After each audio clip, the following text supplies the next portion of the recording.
Santo Espírito, nós exaltamos,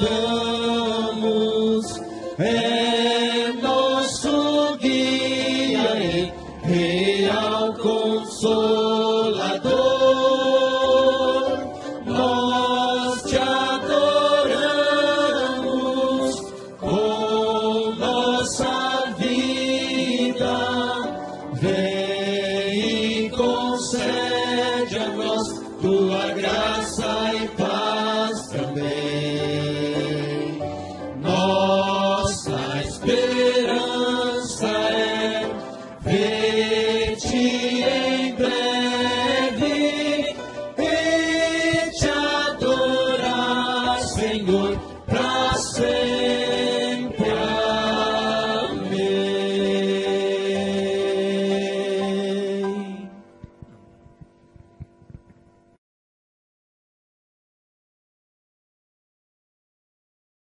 Nossa gratidão, Senhor, mais uma vez, pelo privilégio de estarmos na Tua casa de oração.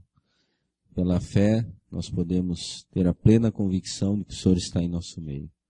Queira nos agraciar com a bênção da Tua presença em nossas vidas. Nós pedimos em nome de Jesus. Amém.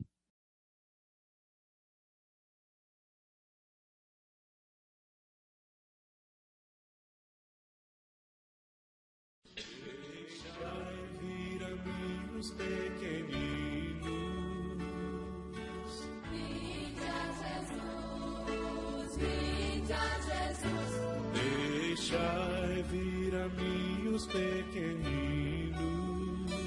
Os pequenos é o reino dos céus. Vinde a Jesus. Vinde a Jesus. Vinde a Jesus. Vinde a Jesus. Brancos e morenos, grandes e pequenos.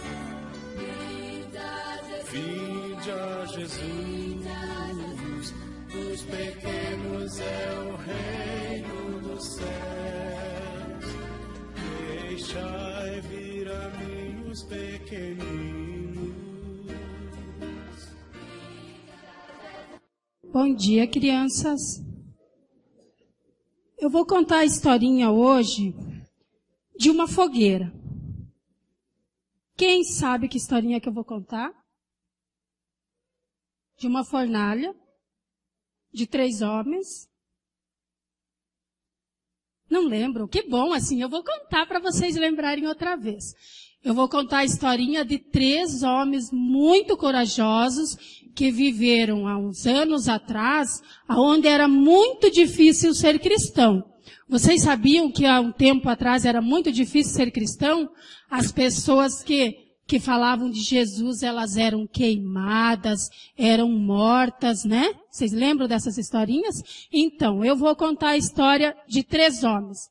Sadraque, Mesaque. Isso mesmo. E o que aconteceu com eles?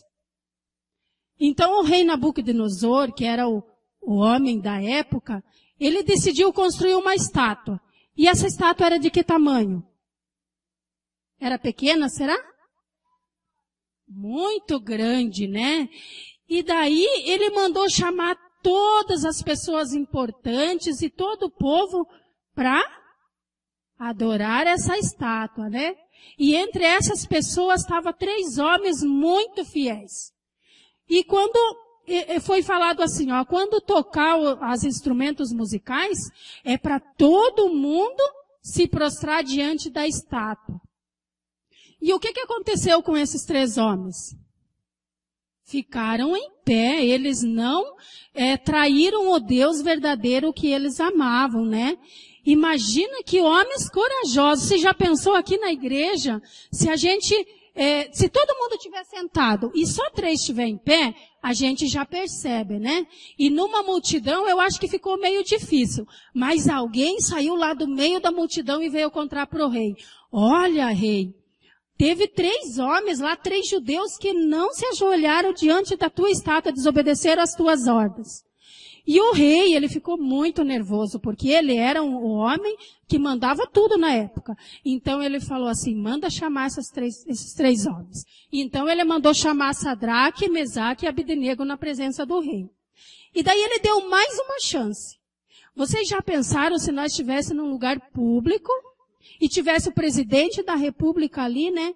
Esses homens eles foram muito corajosos, porque eles desobedeceram o líder da época. E na época eles mandavam matar, mandavam jogar no fogo, era muito perigoso. Mas eles eram servos leais a Deus. Então o rei deu a chance e falou, olha, vocês estão aqui na minha presença agora, vai tocar novamente os instrumentos e vocês vão ter a chance de se ajoelhar. Eles não deixaram nem trocar os instrumentos e já avisaram para o rei que eles não iam ser desleal ao Deus que eles acreditavam e serviam. Então, o rei ficou muito furioso. Aí, eles tinham uma fogueira lá, o rei falou assim, aumenta, quantas vezes? 7 vezes, vamos contar comigo? 1 vez, 2 vezes, 3 vezes, 4, 5, 6, 7. Aí, nossa, a fogueira ficou muito forte, que as labaredas saíam para fora. E aí o rei falou assim, agora joga Sadraque, Mesaque e Abdenego dentro da fogueira. Deixa eu pôr eles em pé aqui, né? Porque eles, mesmo lá dentro, eles estavam amarrados, só que os meus bonecos aqui não deu para amarrar. Então foi posto esses homens todos amarrados lá dentro da fogueira. Passou algum tempo, o rei deu uma olhada lá dentro e, nossa, ele ficou surpreso. Tinha 4 homens lá dentro. E ele falou, um deles é diferente. Olha, ele parece o filho dos deuses. Olha lá, quem quer vir ver, pode vir. Quer vir ver, pequeno? Olha, ele é diferente, esse terceiro homem. Então, o rei era um anjo.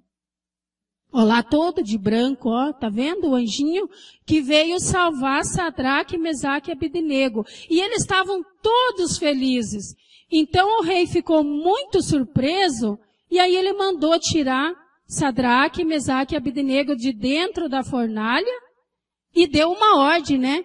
Que quem falasse alguma coisa contra o Deus de Sadraque, Mesaque e Abdenego ia ser castigado. Será que vale a pena nós sermos fiéis a Deus?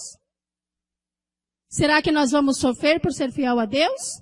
Nós vamos ter dificuldades, nós vamos ter batalhas, mas nós temos que ter a certeza que na hora das dificuldades, Deus sempre vai mandar um anjo para nos livrar dos nossos problemas. Certo? Então agora vocês já sabem a história da fornalha, da fogueira? Eu espero que vocês não esqueçam mais, tá bom? Agora nós vamos voltar com o papai e com a mamãe e vamos ouvir a história dos adultos.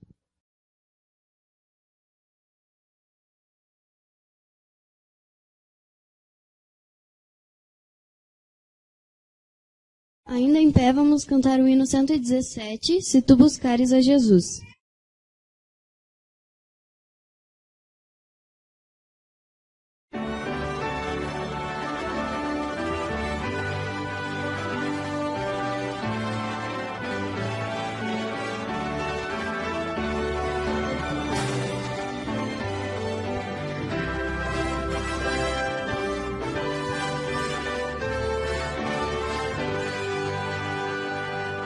Se tu buscares a Jesus, encontrarás o Salvador. A ti virá manhã de luz e paz em seu amor. Se buscares conhecê-lo, sim amá-lo-ás também. Despontará para ti no lar de alegria.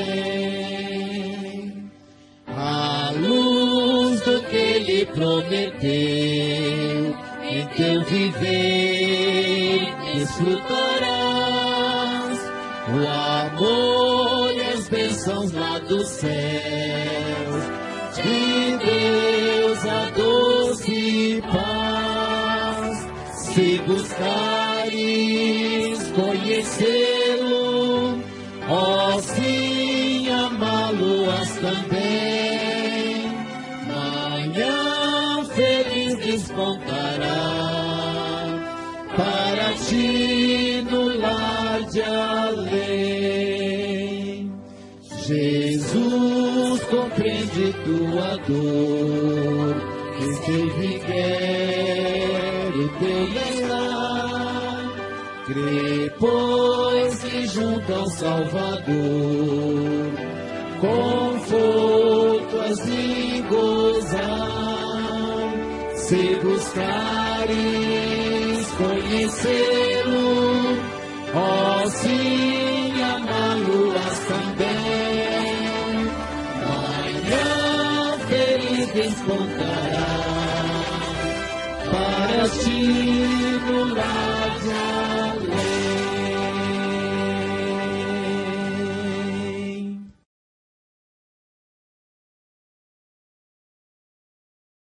Bom dia, irmãos. Aqueles que puderem se ajoelhar, vamos se ajoelhar para falar com Deus.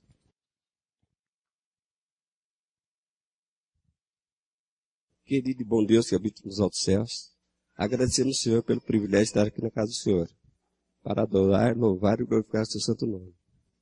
Pai querido celestial, pedimos também, Senhor, umas bênçãos especiais sobre os nossos amigos convidados e nossos irmãos aqui da nossa igreja. Pedimos, Senhor, também que esteja com nossos irmãos enfermos, tanto físicos como espirituais. Também uma bênção sobre a irmã Ruth, que saiu daqui agora há pouco, às pressas para se levar ao hospital. Sabemos que o Senhor é o médico dos médicos e reconhecemos, meu Deus, que tudo emana do Senhor, que nada é impossível para o Senhor, que o Senhor possa fazer um milagre na vida dela e de tantos outros que aqui necessitam, meu Deus. Pedimos essas bênçãos e agradecemos em nome de Jesus. Amém.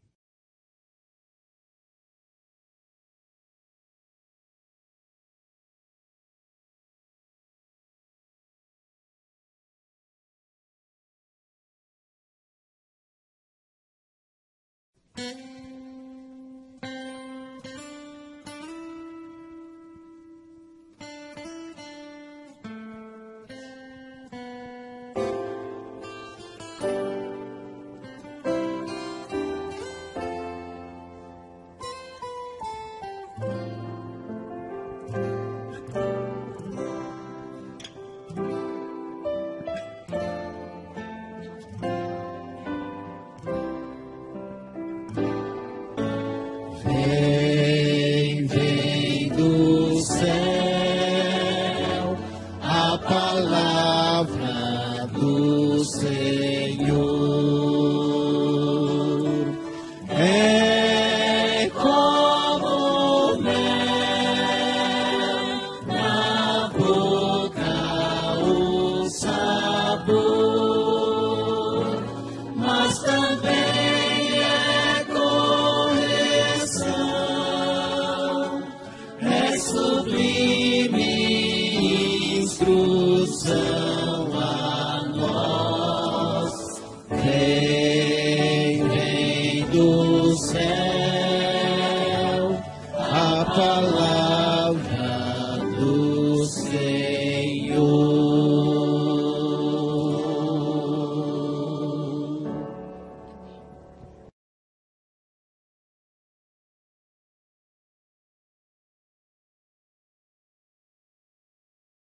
Feliz sábado a todos. Vamos fechar os olhos como estamos. Vamos fazer uma pequena oração. Querido Deus, de maneira muito especial, nós queremos pedir que através dos méritos do sacrifício de Jesus, seu sangue derramado na cruz, esse mesmo sangue, ele seja sobre cada um de nós, nesta manhã de sábado, que o Senhor troque as nossas vestes sujas, o nosso coração sujo, e nos coloque as tuas vestes de justiça. De tal forma que o diabo não tenha poder para nos acusar. E o Senhor se interponha entre nós e o inimigo. e assim o Espírito de vida, o Espírito da ressurreição, o Espírito Santo, possa impressionar e falar aos nossos corações. Nesse momento, pela fé, nós cremos nesta promessa e acreditamos que não há nenhuma separação entre nós e Ti. Nós te agradecemos e vamos abrir a Tua palavra agora, em nome de Jesus. Amém. João 14, verso 6, revela-nos o tema do sermão desta manhã. João, capítulo 14, verso 6.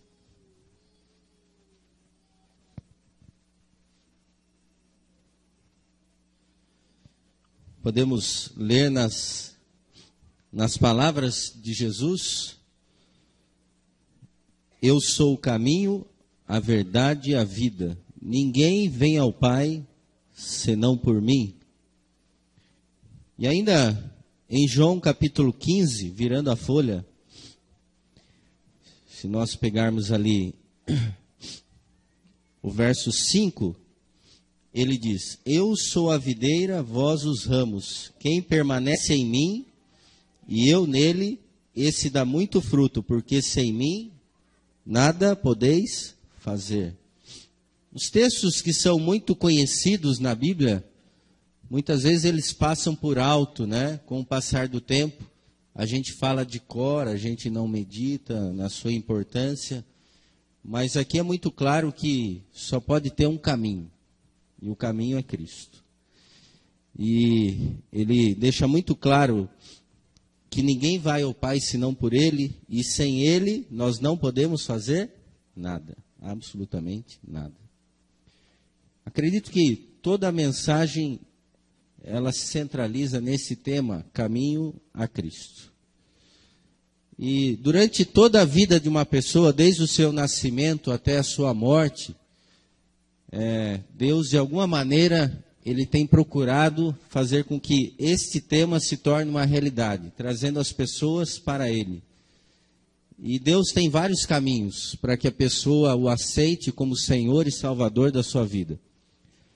E esses caminhos podem começar na primeira fase da vida, quando nós ainda somos o quê? Crianças. Passa o primeiro slide para mim, por gentileza. Eu não consegui uma foto minha quando bebê, porque eu não tenho. Mas aí eu tenho, acho que uns 6 aninhos, sou uma criança. Né? Todo mundo pode dizer um dia que já foi bonito, né? Eu também posso. Mas gostaria que você abrisse a sua Bíblia em Provérbios capítulo 20. Provérbios capítulo 20, verso 11.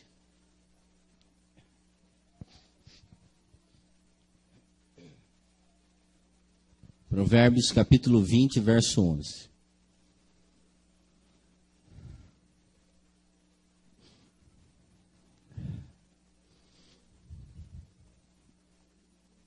Diz aqui a palavra de Deus, Provérbios, capítulo 20, versículo 11. Até a criança se dá a conhecer pelas suas ações, se o que faz é puro e reto. Ou seja, desde criança, Deus já se preocupa com a gente. E já desde criança, a gente pode dizer se a pessoa está no caminho a Cristo ou não está no caminho para Cristo. Que é o tema da mensagem de hoje. Inclusive é o tema deste livro, Caminho a Cristo. Acho que muitos já leram, de Ellen White. Foi o primeiro livro que eu li da igreja. Um presente do meu irmão. Mas Deus se preocupa com as crianças. Se você for em Mateus capítulo 18, vamos até ali, Mateus capítulo 18, versos de 1 a 5. Nós encontramos aqui um relato interessante, uma experiência de Jesus com as crianças, né?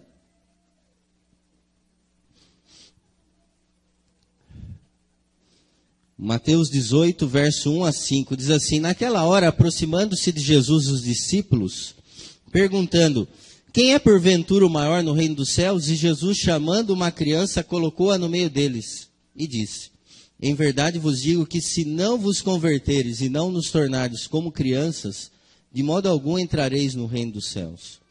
Portanto, aquele que se humilhar como esta criança, esse é o maior no reino dos céus. E quem receber uma criança tal como esta, em meu nome, a mim, me recebe.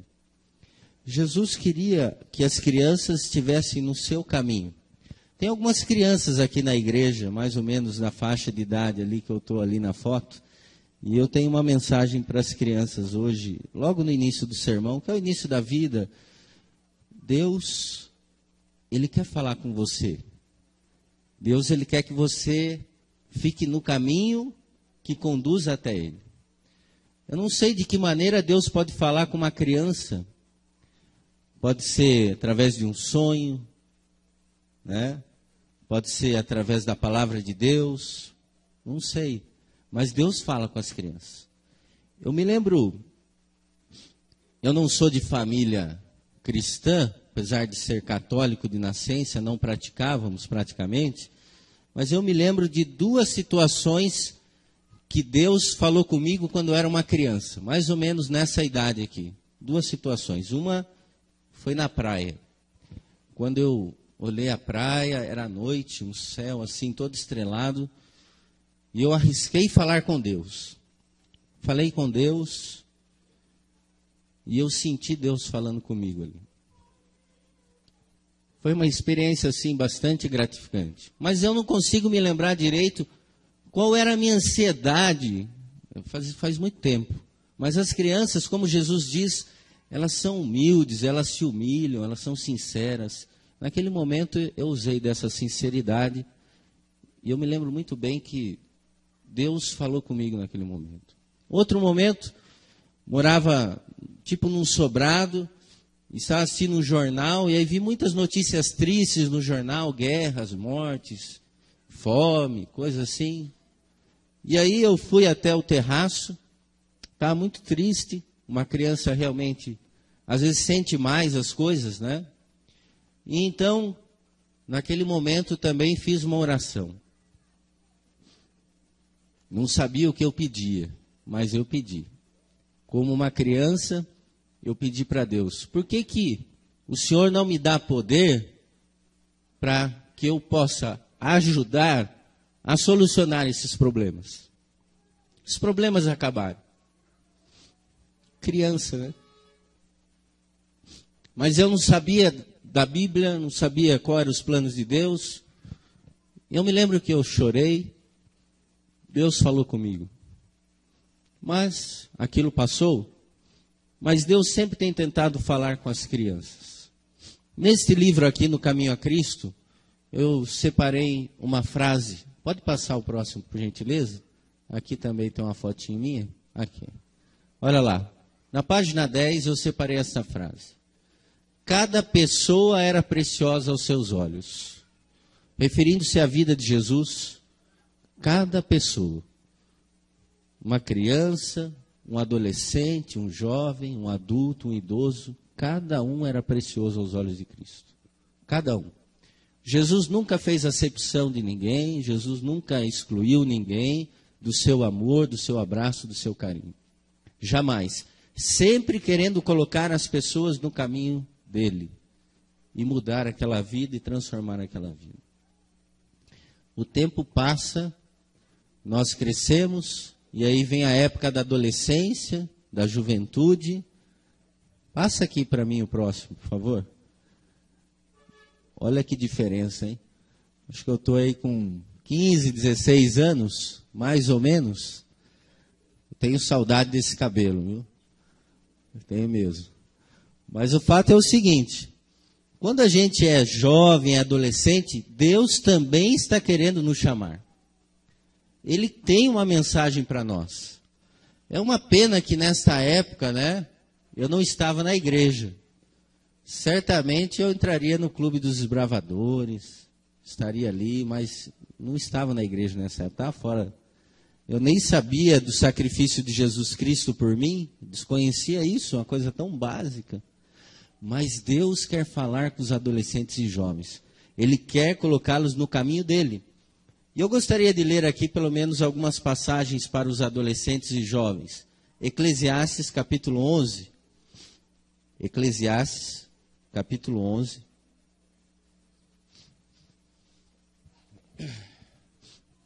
Eclesiastes, capítulo 11. Antes de eu dizer o verso, deixa aberto em Eclesiastes, capítulo 11. Quando nós somos crianças, nós formamos o nosso caráter, né?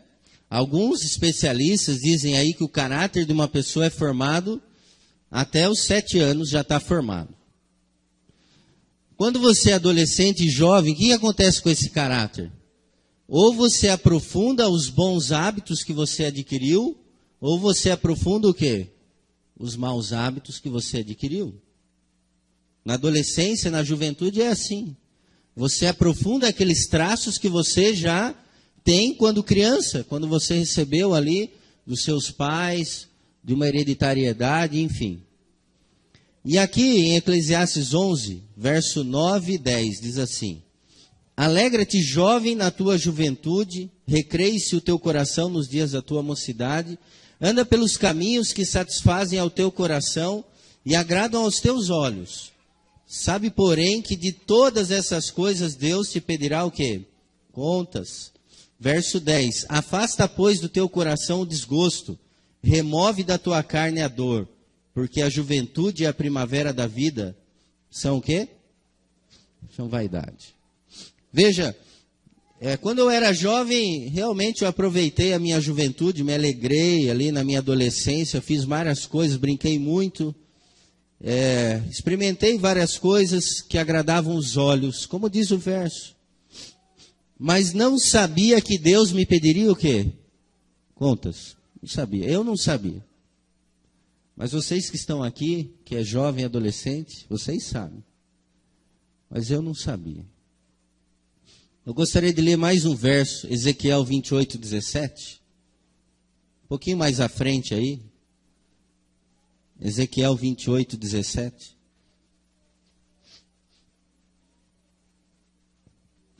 Eu me lembro que quando eu era adolescente, jovem nessa fase aí, eu achava que eu sabia de tudo. Eu sei de tudo, eu tenho resposta para tudo. Às vezes minha mãe falava alguma coisa, eu, que nada, mãe, você não entende nada, eu sei o que eu estou fazendo. Eu era uma pessoa meio que já independente, sabe? Alguma novidade assim para um adolescente, um jovem? Alguma novidade? Alguma novidade? Mas eu era bem assim. Olha só o que diz aqui Ezequiel, onde nós vamos ler 28, 17. Diz assim: esse é um texto que se refere a Satanás, a Lúcifer. É um texto pesado. E ele diz assim: elevou-se o teu coração por causa da tua formosura, corrompeste a tua sabedoria por causa do teu resplendor. Lancei-te por terra diante dos reis te pus para que te contemple. Bem, elevou-se o teu coração por causa da tua formosura. O adolescente, o jovem, muitas vezes ele se acha. E eu me achava. Não no sentido assim que eu era o melhor, mas eu achava que eu tinha as respostas para tudo, que eu não precisava da ajuda de ninguém, que eu sabia o que eu estava fazendo. Elevou-se o teu coração por causa da tua formosura. Algumas vezes eu cheguei até, numa época, quando eu dava aula, de ensino religioso, eu cheguei a fazer um comparativo de que Satanás era uma espécie de adolescente do céu. Então é bem parecido. Né? Mas o último texto para os adolescentes e jovens, Jeremias 17, um pouquinho antes aí, verso 9 e 10. Jeremias 17, verso 9 e 10.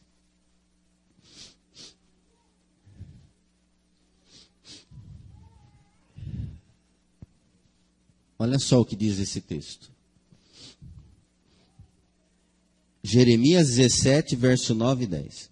Enganoso é o coração mais do que todas as coisas, e desesperadamente corrupto, quem o conhecerá?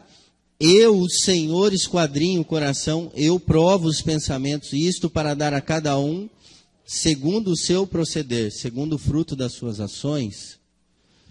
Bem, eu naquela época não sabia que o meu coração era enganoso, que eu estava errado, que o que eu fazia era errado. Eu não sabia.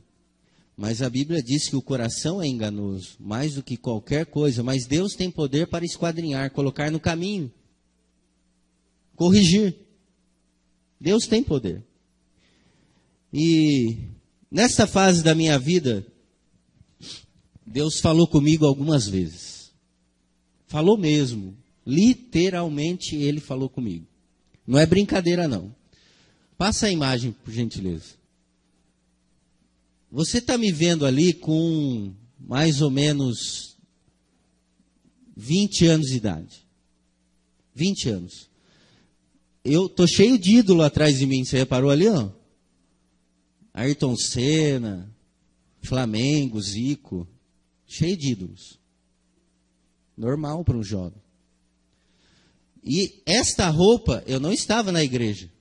Eu estava experimentando uma roupa para ir à minha formatura do ensino técnico, do ensino médio. E foi o primeiro terno que eu comprei na minha vida. Fui lá, comprei com meu dinheiro.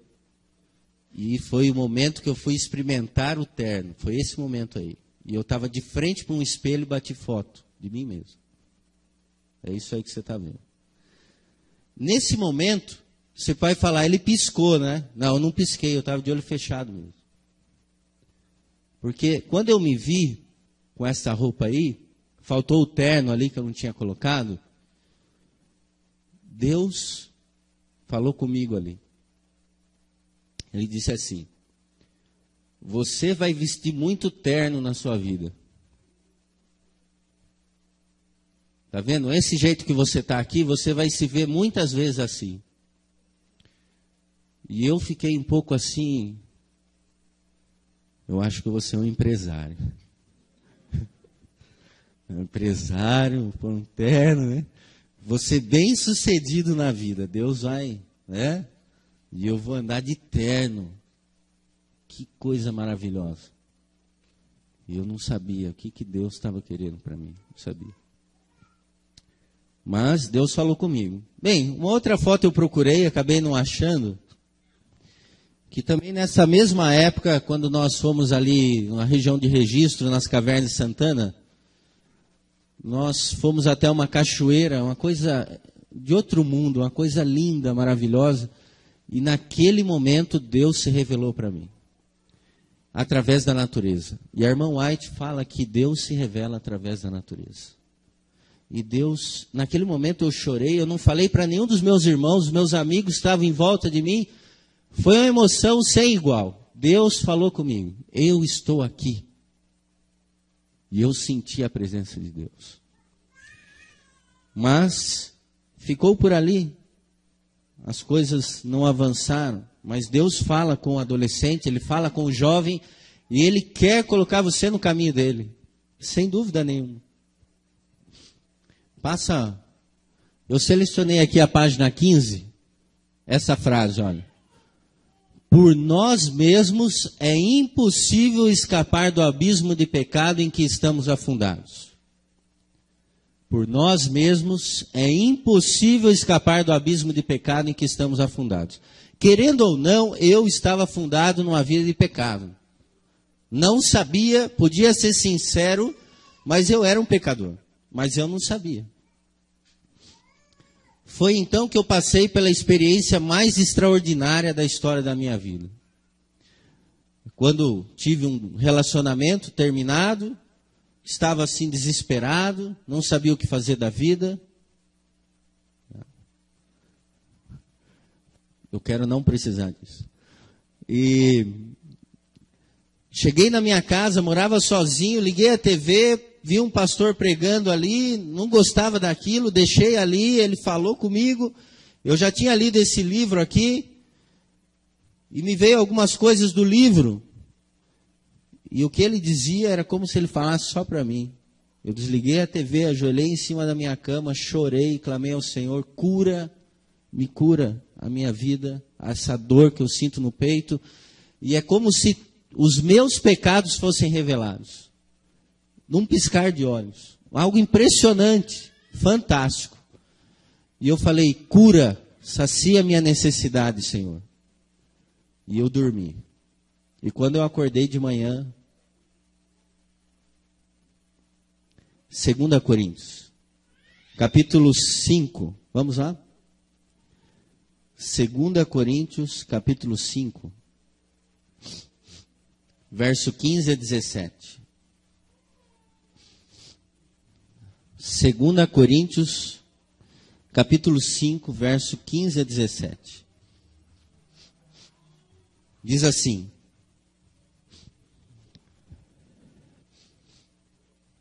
Segunda Coríntios 5, verso 15 a 17. Eu vou ler aqui. E ele morreu por todos, para que os que vivem não vivam mais para si mesmos, mas para aquele que por eles morreu e ressuscitou. Assim que nós, daqui por diante, a ninguém conhecemos segundo a carne. E se antes conhecemos Cristo segundo a carne, já agora não o conhecemos desse modo.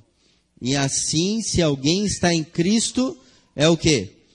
Uma nova criatura. As coisas antigas já passaram, e se fizeram novas. Talvez você pode imaginar, mas isso é possível. Bem, quando eu acordei de manhã, eu posso dizer para vocês que eu era uma outra pessoa. Eu não conseguia mais ser o que eu era. Eu sentia algo dentro de mim que eu nunca havia sentido na vida. O perdão, a graça de Deus encheu o meu ser. Perdoado. Pela primeira vez eu sentia o real sentido da palavra felicidade. Felicidade. Daquele momento em diante eu sabia que eu nunca tinha sido feliz na vida. E eu não falava mais palavrões. E o Espírito de Deus, de alguma forma, ele entrou ali em mim. E foi algo espetacular. É difícil até descrever. Mas o fato é que eu estava desempregado. Fiquei ali 3 meses em casa, convertido, salvo, fora da igreja. Não conhecia o sábado, não conhecia a igreja, e estava salvo em casa. A única coisa que eu tinha era este livro. Nem uma Bíblia eu tinha. E eu então fui ler o livro de novo, e aquilo foi algo espetacular, encheu meu coração. Ezequiel capítulo 36, vamos lá. Ezequiel capítulo 36.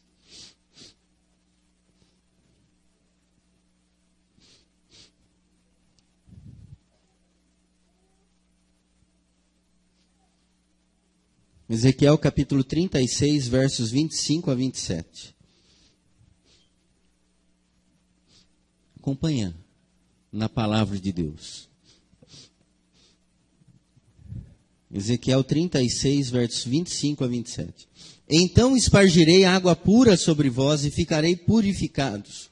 De todas as vossas imundícias, de todos os vossos ídolos os purificarei.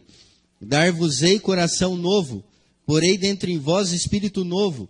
Tirarei o coração de pedra e colocarei um coração de carne. Eu era muito duro. Eu não aceitava as coisas de Deus. Eu perseguia o meu irmão. Eu ignorava os cristãos, eu tirava sarro dos crentes. Eu tinha um coração extremamente duro, mas quanto mais duro é o coração, mais frágil ele o quê? Ele é. Você já pensou por que um copo de vidro é tão frágil? Por quê? Porque ele é extremamente o quê? Duro. E extremamente frágil. E assim comigo não foi diferente, não tem sido com tantas pessoas. E o meu caráter, aquele caráter imundo, ele foi transformado pelo poder de Deus. Deus me colocou no caminho dele. Esse é o caminho. E então eu fiquei no caminho de Deus. De repente, eu não sabia, mas Gálatas 5, 22 a 25, nós temos os frutos do Espírito. Eu não era uma pessoa mansa. Eu não era uma pessoa humilde. Não era. Eu não tinha domínio próprio. Eu estourava facilmente com as pessoas. Eu era uma pessoa muito inteligente, mas eu tinha esse problema no temperamento. Colérico. Não era fácil. E de repente os frutos do Espírito começaram a surgir na minha vida. E eu gostaria de compartilhar com vocês 2 Coríntios 5,14. 2 Coríntios 5,14. Primeira parte, 2 Coríntios 5, verso 14. Olha o que diz aí. 2 Coríntios 5, verso 14. Pois o amor de Cristo nos constrange. Julgando nós isto, um morreu por todos, logo todos morreram. O amor de Cristo nos constrange. O amor de Cristo tomou conta da minha vida. E eu comecei a ficar constrangido. Como assim constrangido? Eu tinha que falar. Eu não podia ficar calado diante daquele milagre que aconteceu na minha vida. Foi um milagre tão forte, tão impressionante, porque assim, eu não acreditava que uma pessoa que tinha aqueles traços que eu tinha pudesse ser uma pessoa diferente. E como Deus fez essa mudança na minha vida, eu tinha que falar isso para as pessoas. Eu tinha que demonstrar isso para as pessoas. E assim começou. Até que um dia, o meu irmão veio do colégio, ele estava fazendo teologia pela Igreja Adventista, e nós fomos para a igreja. Pela primeira vez eu fui à Igreja Adventista do 7º dia. E eu gostaria de ler um verso que fala sobre o que eu senti naquele dia. Salmo 84, verso 10 a 12. Salmos 84.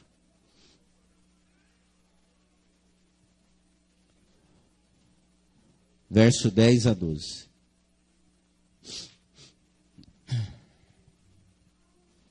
Olha o que diz aqui.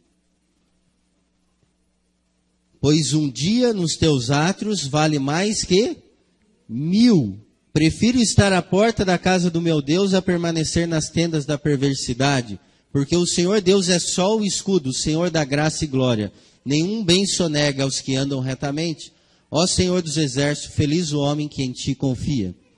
Quando eu fui na igreja central de Sorocaba, naquela manhã de sábado, eu não entendi nada que aconteceu na escola sabatina. Nada, era sobre o santuário terrestre. Não entendi nada.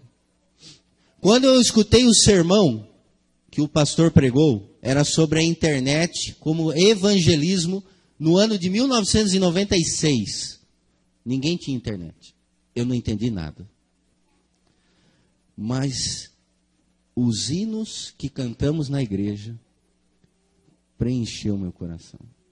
Eu gostava muito de balada, eu gostava muito da música, e quando eu vi que havia uma música que celebrava aquilo que eu estava vivendo, e glorificava o nome de Deus, aquilo para mim foi algo espetacular. Daquele dia em diante eu nunca mais deixei de ir à igreja. Nunca mais. E então, foi quando eu comecei a trabalhar para Deus. Na igreja, com os dons. E eu gostaria de citar apenas 2 situações aqui de testemunho.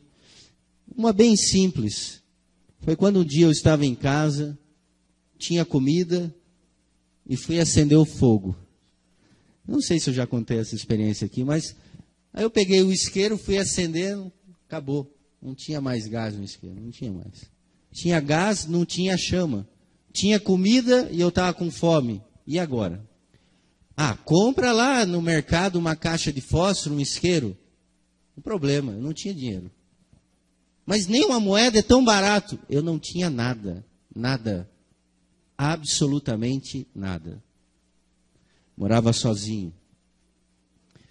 Então me veio assim, pede para o vizinho, pede para a vizinha lá, não tem problema, vai te dar. E aí eu cheguei até a porta e voltei. Falei, não é assim. Você precisa crer. Você tem que crer, esse Deus que fez um milagre na tua vida, o maior milagre do universo, transformou o seu coração, trouxe tantas bênçãos para a tua vida, Ele pode prover para você isso que você precisa. Mas é uma coisa tão pequena, acredite. Creia. E eu me ajoelhei na cozinha de casa e clamei a Deus, Senhor, eu preciso de Ti aqui. Mostra que o Senhor se importa com as pequenas coisas. E então eu peguei o isqueiro de novo e eu fui até ali. E não acendeu, daí, vai. E o isqueiro pegou. E eu acendi um fogo. E eu vou dizer para vocês uma coisa, eu não trouxe ele aqui. Mas ele funciona até hoje. Sabe que ano foi isso? 1996. Coisa tão simples. O outro testemunho que eu gostaria de contar aqui para vocês, nós vimos a menina contando do sábado ali, é que eu fiz a faculdade paga, mesmo sem ter condições, e não podia, eu tinha que fazer à noite, porque eu tinha que trabalhar durante o dia, e eu não podia assistir aula sexta-feira à noite.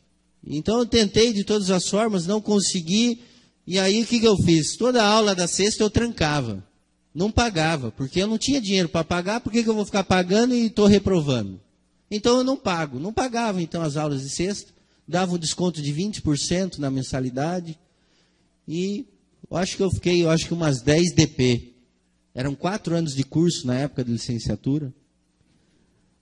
Foi então que a minha coordenadora me chamou, ela era minha professora também. Ela disse assim, filho, o que você precisa? E ela sabia que eu era adventista, todo mundo sabia que eu era adventista, tinha uma colega também que era adventista, ela desistiu no primeiro ano e ela assistia aula na sexta-feira à noite. Ela desistiu e eu fiquei. Não, Deus é justo, Deus é fiel, Ele vai recompensar. E aí ela me chamou, o que você precisa? Eu falei, olha, Maria Lúcia, é o seguinte, você sabe que assim eu não consegui e tal. Ela bateu assim no meu ombro, fica tranquilo, que eu resolvo tudo para você. Mas eu não tinha ideia do que aquela mulher ia fazer, eu nem suspeitava. Você sabe o que aconteceu? Eu me formei junto com a minha turma, eu não paguei as disciplinas e ela me aprovou em todas elas. Fala para mim se isso é uma coisa comum acontecer. Se não é um milagre realmente de Deus. E nós não somos merecedores, mas Deus tem um cuidado especial por cada um de nós. E eu aprendi uma coisa, quando você estiver disposto a cuidar das coisas de Deus, Ele cuidará das suas coisas.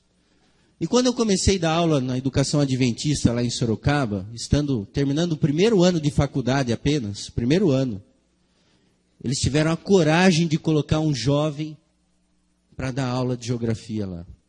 E olha, eu vou dizer para vocês que eu trabalhava meio período. E eu só trabalhava meio período porque a minha esposa sabe, os outros períodos eu trabalhava para Deus. Ah, mas na escola eu também fazia o trabalho de Deus, mas eu fazia questão, eu dava muito estudo bíblico. Eu tinha cargos na igreja, fazia muitas coisas para Deus. E realmente, Deus ele fazia algumas coisas assim espetaculares acontecerem. E eu sou grato à graça e ao amor de Deus por isso. Bem, tem uma página que eu separei, pode passar.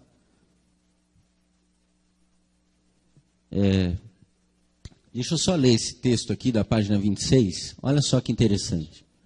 Um simples raio de glória de Deus, um lampejo da pureza de Cristo que penetre no coração, torna dolorosamente visível cada mancha impura e revela claramente a deformidade e os defeitos do caráter humano.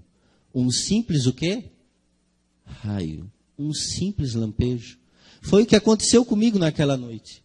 Um simples raio e lampejo de Deus pode mudar toda a vida de uma pessoa. Pode passar. Aqui o texto que eu quero passar para vocês é, olha só, devemos ir a Cristo do jeito que estamos. Do jeito que estamos. E foi o que eu fiz. Fui do jeito que eu estava. Pode passar. Aqui uma foto. A Patrícia não sabia que eu ia trazer essa foto. É minha fase na igreja, né? Ela ali, em frente a uma igreja. Pode passar. Olha só. A Patrícia não mudou nada, né? Alguns falam que ela está até melhor, mas né? Mas essa é a melhor fase, uma das grandes fases da minha vida, uma fase de muita vitória. Glórias a Deus por isso. Pode passar. O cabelo não é o mesmo, né? Então, olha, página 68, aqui, olha. O Filho do Homem não veio para ser servido, mas para servir. Esse era o único e grande objetivo de sua vida. A satisfação do próprio eu, o interesse em si mesmo, não faziam parte dos seus objetivos. página 68.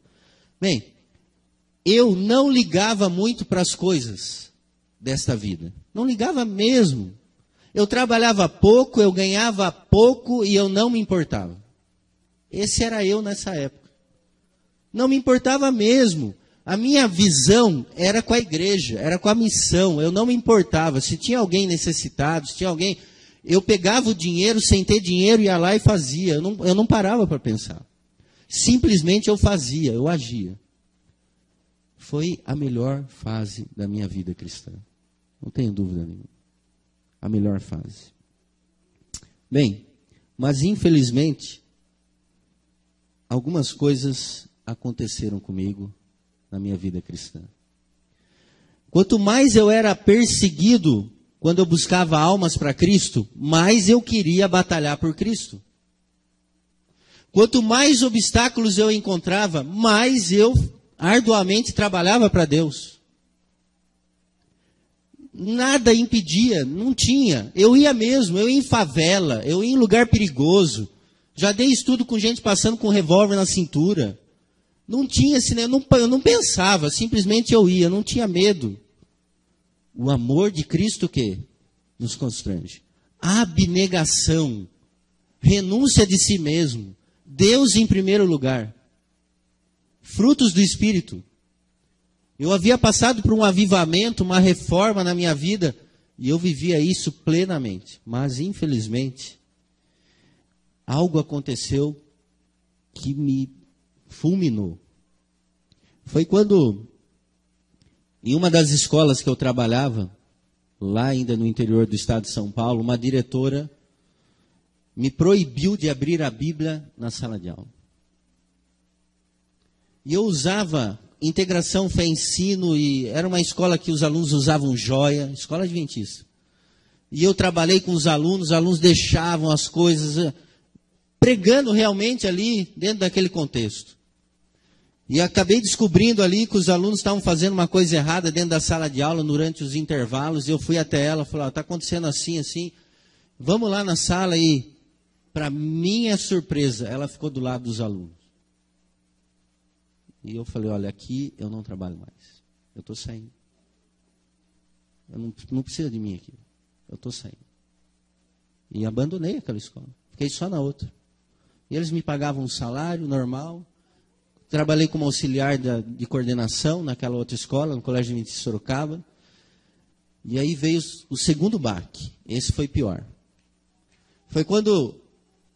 Bem, eu era ancião, diretor do Ministério Pessoal, enfim, eu estava acostumado com muita coisa, mas com isso eu não estava acostumado. Pessoas que estavam do meu lado me traírem. E se juntarem contra a minha pessoa por inveja. Querendo me destruir, literalmente. Foi então que essas pessoas até quiseram bater no pastor da igreja. Para você ter uma ideia. A comissão reuniu aquela coisa, as pessoas vieram, aquele espírito de acusação terrível. E então, eles foram disciplinados. Eu me lembro até hoje, a última comissão que eu participei da minha vida foi aquela. E quando terminou, eu comecei a chorar. Porque eu não acreditava que aquilo pudesse estar acontecendo. Não acreditava. Porque o ataque era contra a minha imagem. Satanás, ele é muito cruel. Ele tenta de todas as formas derrubar você. E depois daquele episódio, eu me lembro que a escola de Sorocaba quis abrir uma igreja num bairro, junto com o distrito. E aí eles me chamaram. Nós queremos que você ajude. Falei, tá bom, vamos ajudar. E a gente foi fazer evangelismo lá. E aí o diretor pregava, a gente dava o suporte, e aí eles precisavam de um obreiro. E eles me contrataram como obreiro para trabalhar no período da tarde. Eu dava aula de manhã. Falei, tá bom. E nesse contexto, trabalhando e tal, eu não conseguia tirar da minha mente as coisas que tinham acontecido comigo. E aí veio o problema na minha vida, que talvez seja o problema de muitas pessoas que hoje estão na igreja. É que eu perdi o foco. Qual é o foco? É Cristo. E o meu foco ficava nas pessoas. E de repente eu não sabia dizer o que estava acontecendo comigo, era uma experiência psicológica nova, e aquilo me afetou de tal maneira que eu disse para minha esposa: vamos embora daqui. Eu não quero mais ficar aqui. Se Deus tinha planos para mim ali, eu estava disposto a não seguir os planos de Deus. E foi que eu mandei um currículo aqui para Curitiba e prontamente nós fomos chamados. A Patrícia faltava 6 meses para se formar. E nós falamos: não, vamos embora. Eu não quero mais ficar aqui. Eu não quero mais ter esse tipo de lembrança. Eu quero começar do nada. E nós viemos para cá. Foi nesse contexto que eu vim para cá. E eu não disse isso para quase ninguém até hoje. E quando eu cheguei aqui, eu disse para mim mesmo: eu vou trabalhar para mim e não vou trabalhar para Deus. Porque eu trabalhei e dediquei a minha vida para Deus e deu no que deu. E eu comecei a trabalhar 2 períodos. Comecei a ganhar um pouco mais de dinheiro, cobrir as minhas dívidas, não tinha mais necessidade financeira. E assim foi, tudo foi muito bem. Até que as coisas se repetem, né? Desilusão com a escola, desilusão com a igreja, com pessoas. E aí, dentro do meu coração, bateu a incredulidade. Incredulidade. Presta atenção nessa palavra. Incredulidade. Mas não era uma incredulidade com Deus. Por quê? A irmã White, ela diz: aquele que um dia o conheceu, jamais o quê? O abandona.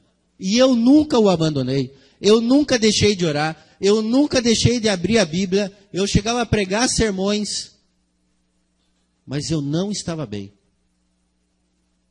Por que eu não estava bem? Porque eu não era mais aquele. E eu sabia o que era uma vida de poder.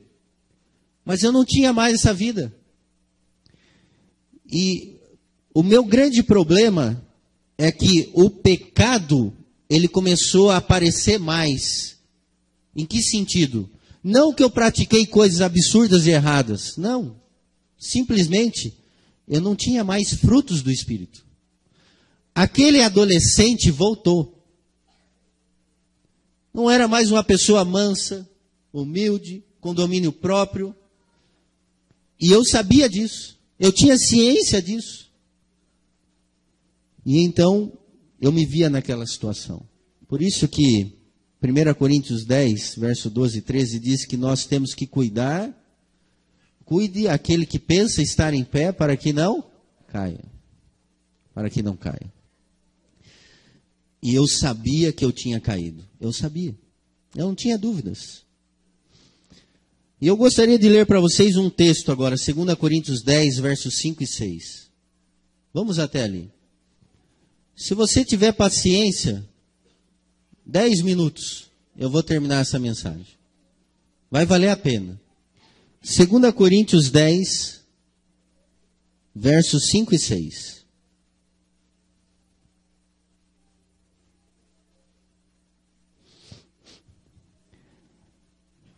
Olha o que diz aqui. E toda altivez que se levante contra o conhecimento de Deus, e levando cativo todo o pensamento à obediência de Cristo. 2 Coríntios 10, versos 5 e 6. É isso mesmo. E toda altivez que se levante contra o conhecimento de Deus, e levando cativo todo o pensamento à obediência de Cristo, e estando prontos para punir toda desobediência, uma vez completa a vossa submissão. Bem, eu não conseguia mais levar cativo o meu pensamento à obediência a Cristo. E eu tinha um problema sério. O problema maior era o seguinte: o meu trabalho. Quando eu olhava para os alunos, eu não tinha mais aquele olhar de amor, de misericórdia. Não tinha. E eu passei a ter um olhar fulminante. Eu me lembro que alguns alunos chegavam para mim e falavam assim: professor, o jeito que você olha dá medo. Dá medo. Aí eu pensava assim comigo: mas como que eu tenho que ser um exemplo de Cristo se o meu olhar dá medo? E eu sabia que esse meu olhar dava medo porque era o mesmo olhar que a minha mãe me olhava. é fulminante, é destruidor, e intimidava as pessoas. E eu, realmente, quando eu chegava em casa, meus irmãos, e eu sabia que eu pequei ali na paciência, na falta de domínio próprio, eu chegava destruído, literalmente destruído na minha casa, sem forças. E eu chorava e pedia perdão a Deus. E no dia seguinte era a mesma coisa. E no outro dia a mesma coisa. E eu orava e buscava e clamava a Deus para que Ele me transformasse. Mas eu não conseguia. Quantas vezes eu me levantei na igreja e fui à frente num sermão? Quantas vezes? Colocar para Deus, Senhor, muda. Mas o meu grande problema é que o pecado se tornou mais importante do que Jesus. Porque na minha oração, o que eu mais evidenciava era o quê? O pecado. E não Cristo. Esse foi o grande problema. Hoje eu vejo claramente. Passa aqui para mim, por gentileza. Essa foto foi tirada nessa época. Eu, quando me olho aqui, eu consigo ver que não é uma pessoa feliz. Eu não sei se você consegue, mas eu consigo. E eu, psicologicamente, emocionalmente, fiquei destruído. Eu saí do colégio adventista. E eu nunca mais participei de comissão de igreja e nunca tive mais cargos na igreja. Nunca mais. E eu fiquei com aquela situação dentro de mim, espírito crítico é o espírito de pessoas que estão nessa situação do qual eu estive. Crítico. Não consegue ver as coisas positivas, mas só as negativas. É esse o espírito. Sabe, Apocalipse capítulo 2, verso 2 a 5, que inclusive está na lição dessa semana, e eu gostaria de ler. Nós estamos indo para o fim. Apocalipse capítulo 2, de 2 a 5, diz assim: Deus falava comigo com isto aqui. Claramente. Olha só. Conheço as tuas obras, como o teu labor, como a tua perseverança, e que não podes suportar homens maus, e que pusesses à prova os que a si mesmos se declaram apóstolos e não são, e os achasse mentirosos. E tens perseverança, e suportasses provas por causa do meu nome, e não te deixasses esmorecer. Essa é aquela minha vida vitoriosa. Tenho, porém, contra ti que abandonasse o quê? O teu primeiro amor. Lembra-te, pois, de onde caíste, arrepende-te, volta à prática das primeiras obras. Deus falava comigo claramente. Volta à prática das primeiras obras. Passa aqui por gentileza. Olha só o que diz aqui na página 21 do Caminho a Cristo. Muitas pessoas não compreendem a verdadeira natureza do arrependimento.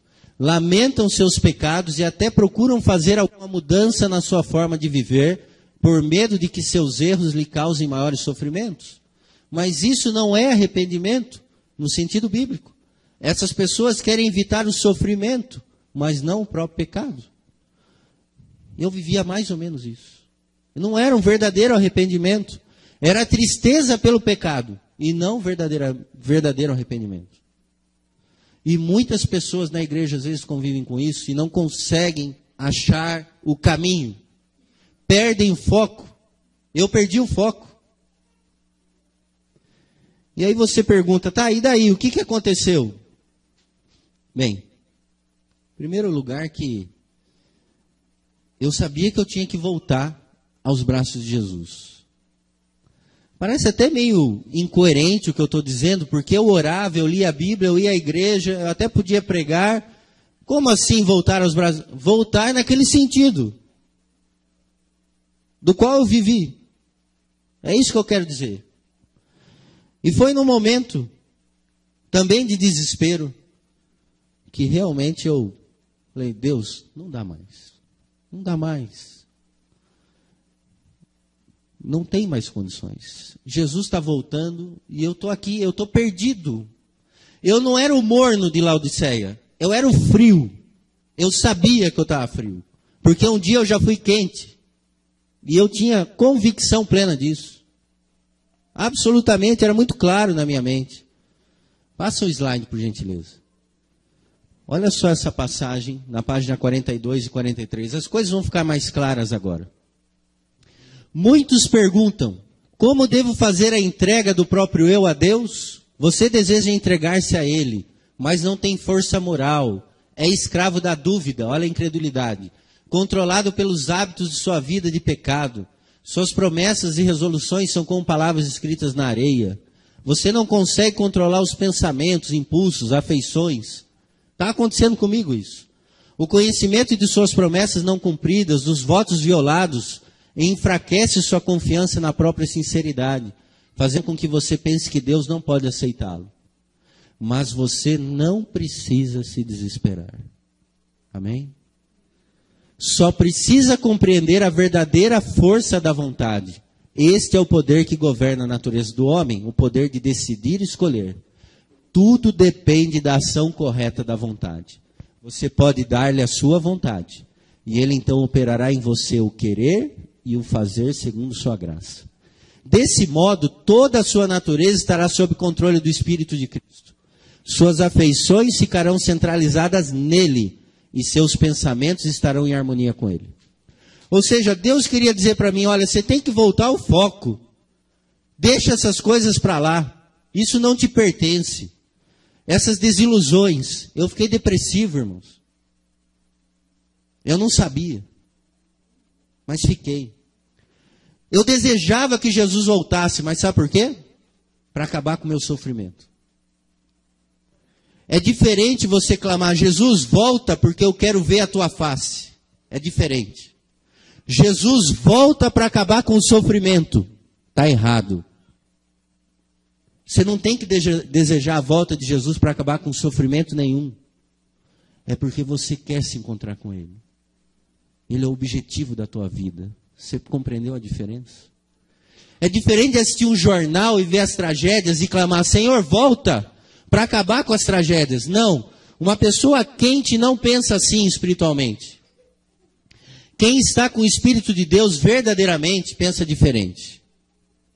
Porque se você quer que Jesus volte para acabar com tudo isso que está acontecendo, você tem que saber que a maioria dessas pessoas estão o quê? Perdidas. E quem está em Cristo não pede por isso. Ele vai em busca das pessoas para salvá-las. Você notou a diferença? É totalmente diferente. Totalmente diferente. Passa o próximo, por gentileza. Desde o momento em que eu abri o coração para Deus e Ele falou comigo, como um dia falou com Pedro, Deus chamou Pedro da pesca maravilhosa e falou que ele seria um pescador do quê? De homens. Mas Pedro foi peneirado por Satanás. E Jesus disse, Pedro, quando tu te converteres, eu quero que você trabalhe na minha obra. E Pedro, todo desiludido com as situações da vida dele, que nós sabemos, de negar o seu Salvador por 3 vezes, na última vez em que eles se olharam face a face, Jesus disse para Pedro, Pedro, tu me amas? Na mesma situação de pesca, no mesmo contexto, Jesus volta no tempo e diz para Pedro, Pedro, eu voltei no tempo, tu está aqui pescando, igual na primeira vez quando eu te chamei, e agora eu te faço um convite. Você me ama? O que ele disse? Eu amo. O que Jesus disse para ele? Apacenta minhas ovelhas. Mas tu me ama? O que ele falou? Sim, Senhor, apacenta as ovelhas, Jesus falou para ele. Mas tu me amas, Pedro? O que ele disse pela 3ª vez? Sim, Senhor, eu te amo. Mais do que todas as coisas. Então apacenta as minhas ovelhas. Foi exatamente isso que aconteceu comigo. Volta. Deus falou para mim, quer que eu volte no tempo? Eu volto no tempo. Então tu vai ser como era antes. A partir desse momento eu comecei a fazer os cultos da madrugada. E agora não mais os pecados são o tema central das minhas orações. Eles existem? Existem. São mencionados? Sim. Mas só isso. O ponto central da minha comunhão com Deus, por 1 hora e meia nas madrugadas, está aqui. É a única coisa que pode transformar a sua vida. Pela contemplação sereis o quê? Transformados. Eu tenho vídeos musicais que mostram a cruz, e eu assisto, e eu medito, e isso transformou a minha vida novamente. Passa o último slide, por gentileza. Presta atenção, página 61, 62. Diz assim: consagre-se a Deus o quê? Pela manhã. Faça disso a sua primeira atividade e ore. Toma-me, ó Senhor, para ser teu inteiramente. Deponho todos os meus planos a teus pés. Usa-me hoje para o teu serviço. Fica comigo e que tudo o que eu fizer seja operado por ti. Essa é uma questão o quê? Diária. Cada manhã, consagre-se a Deus para aquele dia. Entregue-lhe todos os seus planos para saber se devem ser levados avante ou não, de acordo com a sua providência indicar. Assim, dia após dia, você poderá entregar sua vida nas mãos de Deus, e ela será cada vez mais moldada segundo a vida de Cristo. Amém? A vida de Cristo é uma vida de descanso.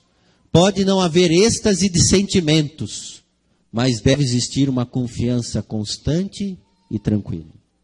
Sua esperança não está em si mesmo, mas em Cristo. Sua fraqueza está ligada à sua força. Sua ignorância à sua sabedoria. Sua fragilidade ao seu eterno poder.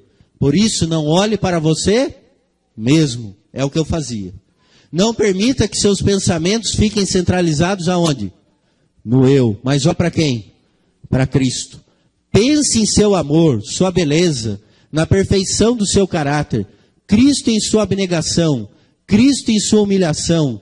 Cristo em sua pureza e santidade. Cristo em seu incomparável amor. Esse é o tema da sua meditação. E ao amá-lo, imitá-lo e depender inteiramente dele, é que você se transforma à sua semelhança. Que Deus abençoe. Eu trouxe um vídeo. Segura só um pouquinho. Antes de passar esse vídeo, eu gostaria de... É meio-dia. Eu gostaria de perguntar aqui, sinceramente, esse sermão que eu apresentei hoje aqui para vocês, eu acordei hoje às 4 horas da manhã para fazer ele. Ele não estava pronto e eu nem sabia se iria pregá-lo. Mas Deus, Ele praticamente me acordou esse horário e falou, bem, não é para mostrar a minha vida que eu preguei isso, acho que ficou bem claro isso. É para mostrar como Deus coloca as pessoas no seu caminho. É para abrir os olhos das pessoas que às vezes não conseguem ver. Ou daquelas que tanto sofrem, como eu sofri tantas vezes vindo à frente e não conseguia. De tantos pecados que novamente eu caía naqueles mesmos pecados, na falta de domínio próprio, na falta da paciência, e não conseguia achar como. Então Deus me pediu para testemunhar para vocês isso, para contar para vocês. Talvez para alguns seja válido, talvez para outros não. Mas eu gostaria de, nesse momento, convidar aquelas pessoas que talvez, como eu, têm tido uma dificuldade. E talvez não consiga achar o caminho, como eu tanto tempo fiquei. Tem alguém aqui assim? Gostaria de vir aqui? Eu estou convidando, pode vir. Não tenha medo, porque eu não tive medo de contar a minha história. Não há o que esconder diante de Deus e das pessoas.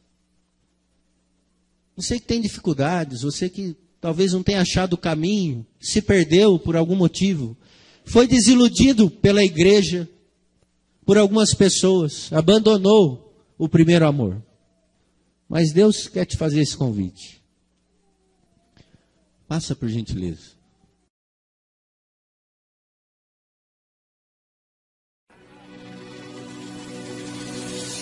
Muitos vão orar e querem encontrar alguém que garantam a sua não há o que temer. Embora o medo exista em nós, mas a fé nos faz mover montanhas com poder.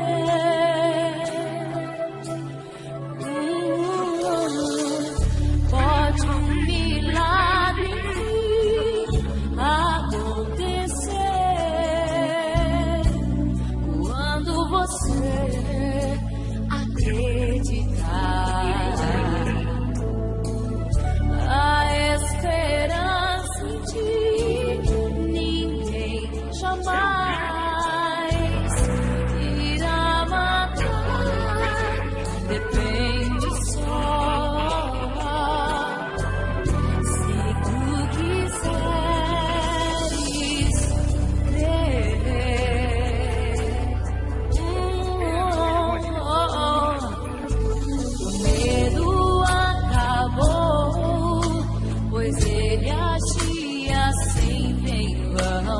A esperança em ti fará aos ares flutuar. Não posso explicar o que o coração de alguém sente quando encontra paz e a fé pra ir além.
Tem que crer.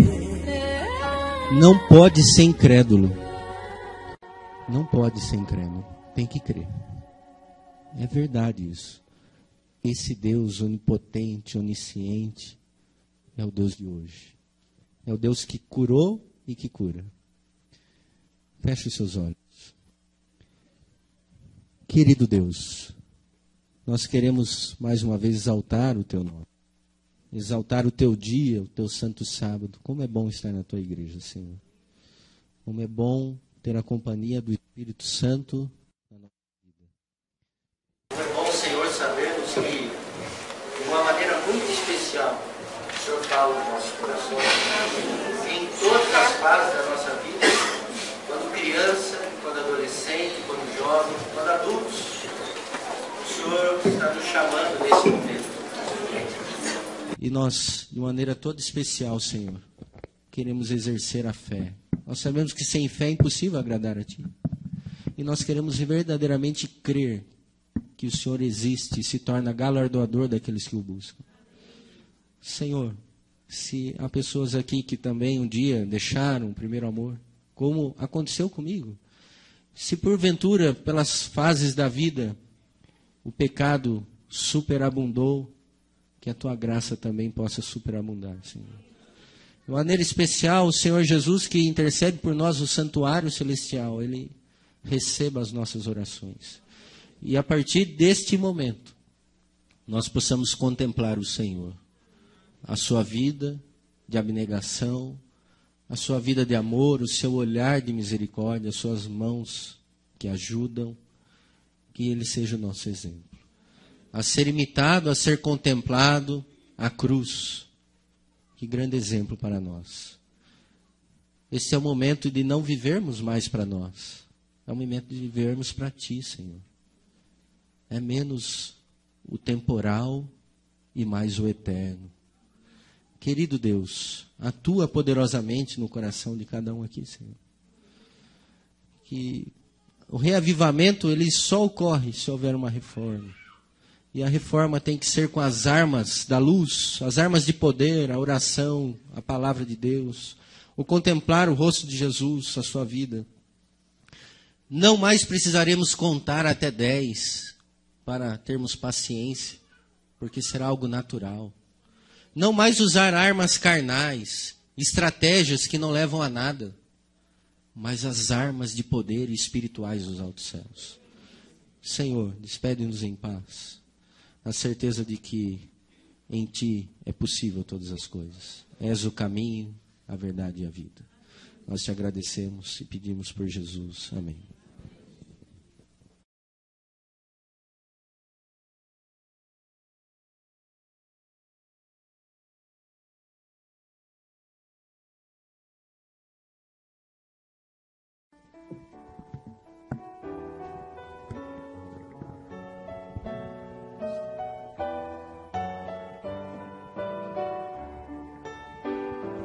Ao sair deste santo lugar,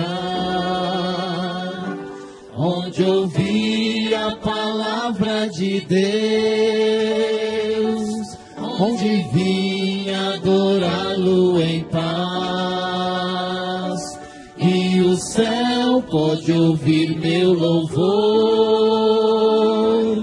vou sair mais confiante em meu Jesus, mais fiel à lei do amor, pois aqui entreguei o meu coração, minha vida agora está nas mãos do meu Salvador.